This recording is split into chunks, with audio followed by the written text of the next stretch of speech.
নমস্কার বন্ধুরা, ঘরোয়া রান্নাঘর রেসিপিতে আপনাদের সকলকে স্বাগতম। আজকে আমি আপনাদের সঙ্গে শেয়ার করছি গাঠি কচু আর আলু দিয়ে চিংড়ি মাছের তরকারি। খেতে কিন্তু খুবই সুস্বাদু রেসিপিটি আর বহু প্রচলিত রেসিপিটি। চিংড়ি মাছ খুব ভালো করে খোসা ছাড়িয়ে নিয়েছি সম্পূর্ণভাবেই, একটু নুন মাখিয়ে রেখেছিলাম। তারপরে আমি একটু কড়াইতে অল্প করেই তেল দিয়েছি, অল্প করে তেল দিয়ে চিংড়ি মাছটা একটু নাড়াচাড়া করে নিচ্ছি। আর এর মধ্যে এবার আমি দিয়ে দেবো একটু হলুদ গুঁড়ো। তবে আপনাদের কাছে সকলের কাছে রিকোয়েস্ট, আমার চ্যানেলটিকে প্লিজ একটু সাবস্ক্রাইব করে দেবেন আর লাইক শেয়ার অবশ্যই করবেন। রেসিপিটি আপনাদের কেমন লেগেছে অবশ্যই কিন্তু কমেন্টসে জানাবেন।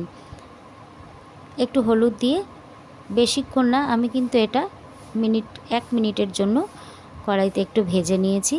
এবারে কড়াইয়ের মধ্যে একটু বেশি করে তেল দিয়ে এর মধ্যে দারচিনি আর এলাচ ফোড়ন দিয়ে দিলাম হাফ চামচ গোটা জিরে, দিয়ে দিচ্ছি একটা পেঁয়াজের কুচি আর 4-5টা রসুন কুচি। এটাকে খুব সুন্দর লাল লাল করে মিডিয়াম আঁচে ভেজে তুলে রাখবো।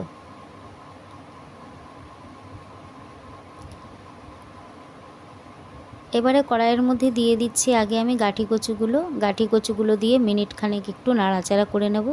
গাঠি কচুটা কিন্তু আমি সিদ্ধ করিনি, একটু নাড়াচাড়া করে নিচ্ছি। তারপরে দিয়ে দিচ্ছি আলুগুলো দেওয়ার পরেও আমি বেশ মিনিট খানেক ভাজা ভাজা করে নিচ্ছি। এবার এর মধ্যে দিয়ে দিচ্ছি হলুদ গুঁড়ো আর স্বাদ অনুযায়ী লবণ।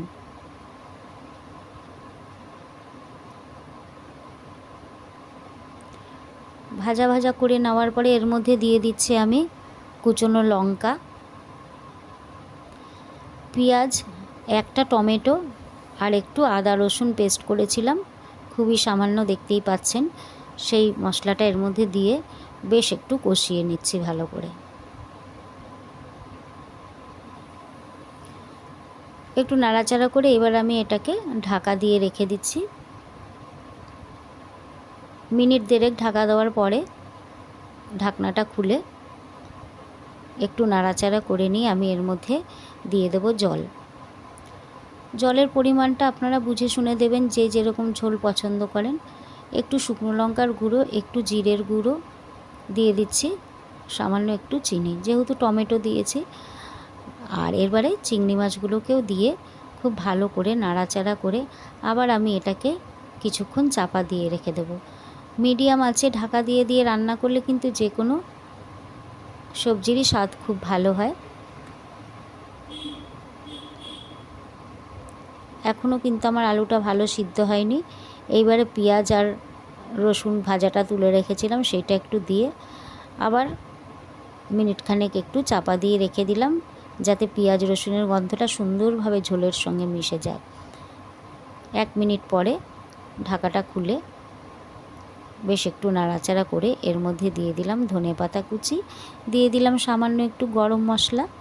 ব্যাস, রান্নাটা কিন্তু আমার রেডি। দেখেই বোঝা যাচ্ছে অপূর্ব স্বাদের এক ঝোল তৈরি হয়েছে। আপনাদের কিন্তু রেসিপিটি ভালো লাগলে কমেন্টসে জানাবেন, সাবস্ক্রাইব করতে একদম ভুলবেন না।